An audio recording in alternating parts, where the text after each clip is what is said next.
Bonsoir à tous, bienvenue dans le Flash Info. La victoire d'Alassane Ouattara à la présidentielle ivoirienne vient d'être confirmée par le Conseil constitutionnel. La décision portant proclamation du résultat définitif du scrutin présidentiel du 25 octobre dernier a été rendue ce matin au siège de l'institution. Les réclamations de Mamadou Koulibaly ont par ailleurs été rejetées. Je vous propose à présent un extrait de cette décision lue par Mamadou Koné, président du Conseil constitutionnel.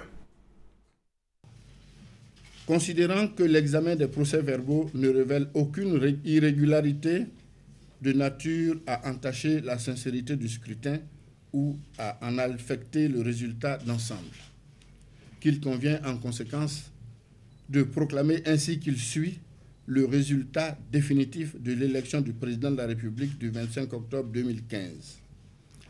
Inscrits 6 301 189. Votants 3 330 928. Suffrages exprimés 3 129 742.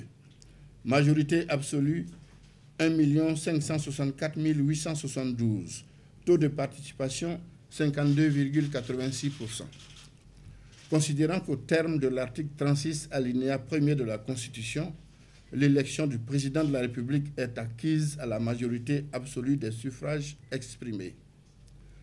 Considérant que sur 3 129 742 suffrages exprimés, fixant ainsi la majorité absolue à 1 564 872 voix, M.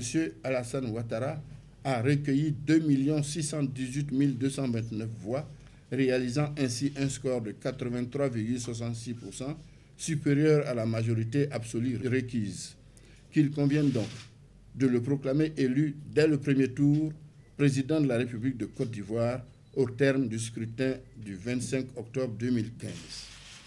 Décide. Article 1er. Les réclamations de M. Mamadou Koulibaly sont rejetées. Article 2. Le scrutin du 25 octobre 2015 est régulier. Article 3. M. Alassane Ouattara est proclamé élu au premier tour président de la République de Côte d'Ivoire. Article 4.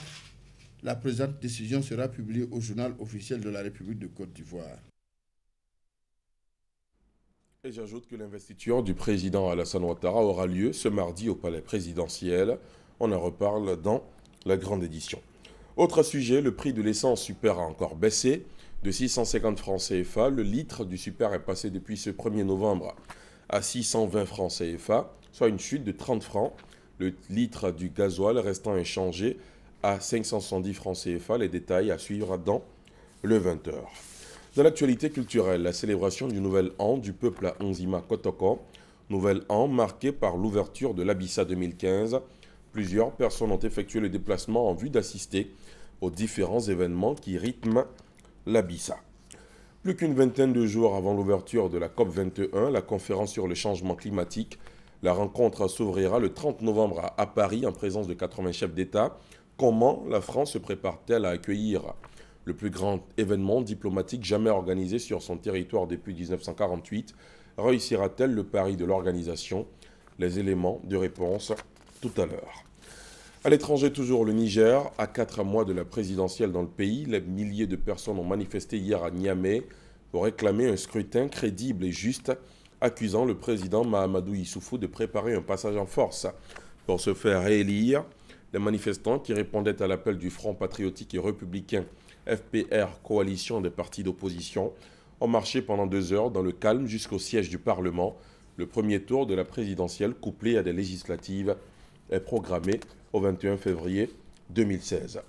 11 civils ont été tués hier matin dans une attaque suicide à l'explosif, attaque perpétrée par des éléments de Boko Haram.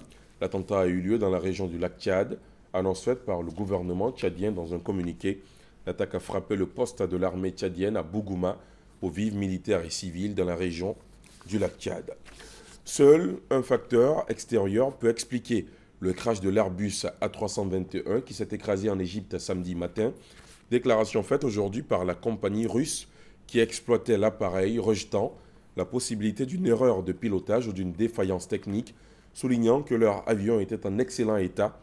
Les responsables de la compagnie aérienne Metrojet n'ont pas précisé de quel type d'action extérieure il pouvait s'agir, alors que la branche égyptienne du groupe État islamique a revendiqué la destruction de l'Airbus samedi, suscitant le scepticisme des autorités russes. Et c'est la fin de ce Flash Info. Merci de l'avoir suivi. L'information revient à 20 h.